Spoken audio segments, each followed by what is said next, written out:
स्वागत है बच्चों आपका हमारे चैनल पर। हम आपके लिए लेकर आए हैं प्रखर कार्य पुस्तिका, जो कि कक्षा 8 विषय हिंदी की है।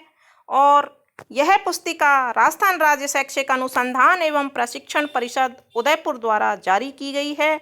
इसमें NEP 2020 के अनुसार दक्षता आधारित कार्य पुस्तिका इसको बनाया गया है। और हम इसमें सबसे पहले प्रारंभ करने जा रहे हैं प्रारंभिक मूल्यांकन या बेसलाइन। तो बेसलाइन में जो दिया हुआ है प्रश्न नंबर 1 शुरू करते हैं। निम्नलिखित शब्दों में से अनुस्वार, अनुनासिक और विसर्ग वाले शब्दों को अलग अलग करके लिखिए। यहाँ बहुत सारे शब्द दिए हुए हैं। चांद, कंचन, दुख, संपर्क, अतः, मुँह, चंचल, प्राय, ऊंट, हंस, हंस, गंगा, प्रातः, हंस, पंखा, आँख, संतरा, पुनः।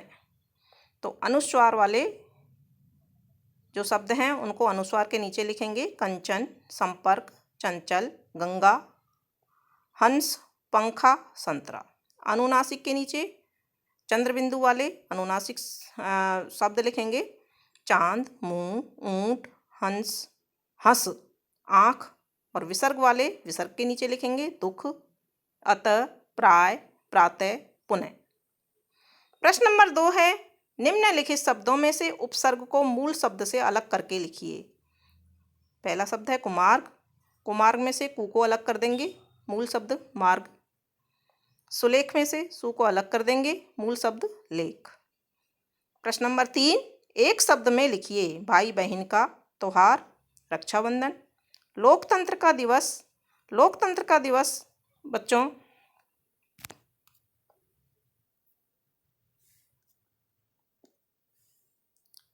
लोकतंत्र का दिवस जो होता है बच्चों वो होता है 15 सितंबर। तो इसमें ये अगस्त नहीं लिख करके 15 सितंबर हम लिखेंगे। इसमें 15 सितंबर। प्रश्न नंबर 4 है, समान लगने वाले शब्दों के अर्थ उनके सामने लिखिए। जलद और जलज दो शब्द दिए हुए हैं। जलद का मतलब बादल, जलज का मतलब कमल। ख में दिन और दीन, दिन में छोटी की मात्रा है, दिन यानी दिवस, दीन यानी गरीब। प्रश्न नंबर 5 है, दिए गए समानार्थी शब्दों को उनके संबंधित शब्द से मिलाइए। भू, धरा, वसुंधरा ये सभी धरती के पर्यायवाची हैं, तो धरती से मिला देंगे। पवन, समीर, वायु ये हवा के पर्यायवाची शब्द हैं, हवा से मिला देंगे। चांद, हिमांशु, सुधाकर ये चंद्रमा के पर्यायवाची हैं, इनको चंद्रमा से मिला देंगे। प्रश्न नंबर 6, निम्नलिखित वाक्यों में उचित सर्वनाम का प्रयोग करके पुनः लिखिए। नंबर 1 है, वह लोग आ गए हैं। तो इसको हम उचित सर्वनाम का प्रयोग करेंगे, वह की जगह वे, क्योंकि ये बहुवचन है। वे लोग आ गए हैं। मेरे पास रुपया है, ये भी सेंटेंस सही करके हम जब लिखेंगे तो मेरे पास रुपया है। प्रश्न नंबर 7 है, सड़क पर चलते समय ध्यान रखने वाली बातें लिखिए। तो सड़क पर चलते समय बहुत सारी बातों का ध्यान रखा जाता है, इनमें से हमको केवल 2 बातें लिखनी है। एक तो सड़क पर चलते समय बाईं तरफ चलना चाहिए, दूसरा चलते समय मोबाइल पर बात नहीं करनी चाहिए। प्रश्न नंबर 8 है, निम्नलिखित वाक्यों में कारक चिन्हों पर गोला लगाइए। कारक चिन्ह कौन से हैं? राम ने मीरा को पत्र लिखा, तो ने कारक चिन्ह है। मीरा को यह भी कारक चिन्ह है। नंबर 2 में, पानी में मछलियां तैर रही हैं, इसमें में कारक चिन्ह है, तो में पर गोला लगा देंगे। प्रश्न नंबर 9 है, चित्र को देखकर नीचे लिखे प्रश्नों के उत्तर दीजिए। इन चित्रों में हम देखते हैं कि पहले चित्र में चिमनियों से धुआं निकल रहा है, पेड़ पौधे दिखाई नहीं दे रहे हैं, और दूसरे चित्र में हरे पेड़ पौधे दिखाई दे रहे हैं और कोई धुआं या प्रदूषित वायु नहीं दिखाई दे रही है। तो प्रश्न नंबर 1 है, आपको कौन सा परिवेश अच्छा लगा? तो हमें परिवेश 2 नंबर का अच्छा लगा है।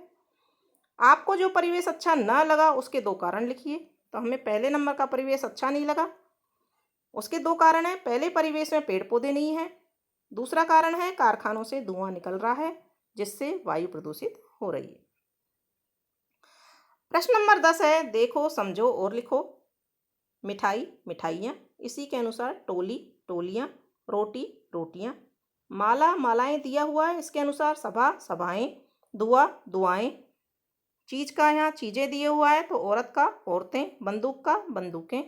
पैसा का पैसे दिए हुए हैं तो वादा का वादे, जूता का जूते। इसके बाद में प्रश्न नंबर 11 देखते हैं। निम्नलिखित शब्द समूह को पढ़कर रिक्त स्थान की पूर्ति कीजिए।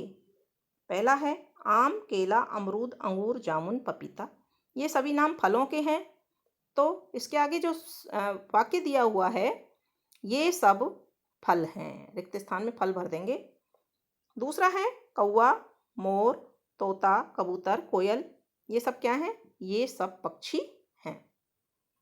फिर कुछ चेहरे दिए हुए हैं।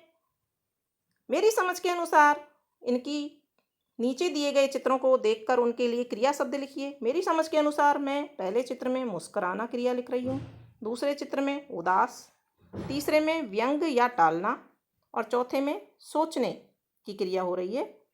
आप अपने अनुसार इनमें से जो आपके समझ में बैठे वो क्रिया लिख सकते हैं। प्रश्न नंबर 13 है, नीचे दिए गए तत्सम शब्दों के तद्भव रूप लिखिए। पहला शब्द है कर्ण, कर्ण का तद्भव रूप कान, ग्रीवा का गर्दन, हस्त का हाथ, नासिका का नाक, अक्ष का आँख, अग्नि का आग, अग्नि का आग होगा। प्रश्न नंबर 14 है, नीचे दिए गए वाक्यों को शुद्ध करके लिखिए। इसमें अवाक्य है, राम अपने विद्यालय गई। राम नाम से पता चल रहा है कि पुल्लिंग है, तो सेंटेंस जो वाक्य बनाएंगे सही वाक्य होगा राम अपने विद्यालय गया। दूसरा सेंटेंस है वह तेज दौड़ती हुई पास आया। पास आया यानी वह तेज दौड़ता हुआ पास आया। तीसरा है सुरेश आज जयपुर जाएगी। सुरेश लड़का है, सुरेश आज जयपुर जाएगा। तुम दोनों कहाँ गया? इसका सही वाक्य होगा तुम दोनों कहाँ गए। जापान एशिया महाद्वीप में रहता है। जापान एक देश का नाम है। जापान एशिया महाद्वीप में स्थित है, यह इसका सही वाक्य होगा। प्रश्न नंबर 15 है, दिए गए शब्दों को छांटकर उचित स्थान पर लिखिए। इसमें एक खाने में बहुत सारे शब्द दिए हुए हैं, प्रसन्नता, स्नेह, रमेश, लालच। ये लाचल लिखा हुआ है लेकिन गलत है, ये लालच होगा। बालक, सूरज, गरीबी, सीता, शहर, होली, पुस्तक, नदी। इनमें से व्यक्तिवाचक संज्ञा है रमेश, सूरज, सीता, होली। जातिवाचक संज्ञा है बालक, शहर, पुस्तक, नदी। और भाववाचक संज्ञा है प्रसन्नता, स्नेह, लालच और गरीबी। अगला प्रश्न देखते हैं, प्रश्न नंबर 16। दिए गए शब्दों से संयुक्त व्यंजन अलग कीजिए।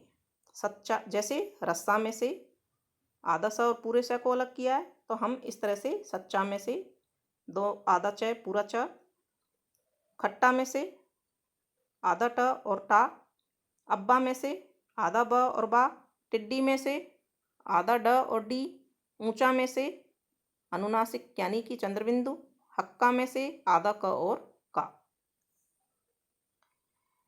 प्रश्न नंबर 17 है, दिए गए वाक्यांश के लिए एक शब्द लिखिए जो नियम के अनुसार है नियम अनुसार, जो ईश्वर में विश्वास रखता है आस्तिक, जो पढ़ा लिखा ना हो अनपढ़, जो शर्माता बहुत है शर्मीला। प्रश्न नंबर 18, निम्नलिखित वाक्यों में से विशेषण छांटकर लिखिए। सीता सुंदर लड़की है।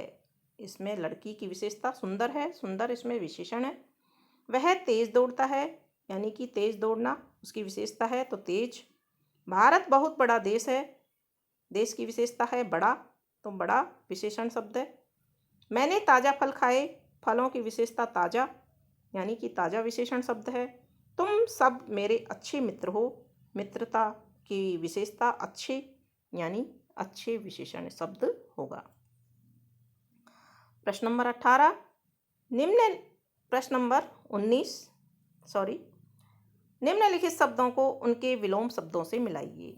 रात को दिन से मिलाना है, सुंदर को कुरूप से मिलाना है, खुशबू को बदबू से मिलाना है, नाराज को प्रसन्न से मिलाना है, बड़ा का विलोम शब्द छोटा, हार का विलोम शब्द जीत और सत्य का विलोम शब्द असत्य।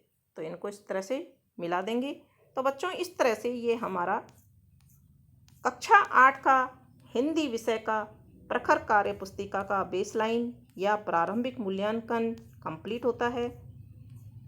इसी तरह से इसी पुस्तिका में से प्रखर पुस्तिका हिंदी विषय में से हम कार्यपत्रक लाएंगे, जिनको देखने के लिए आप हमारे चैनल को सब्सक्राइब कीजिए, दोस्तों के साथ शेयर कीजिए और वीडियो को समझ करके पूरा देखिए। और इस वीडियो को पूरा देखने के लिए धन्यवाद।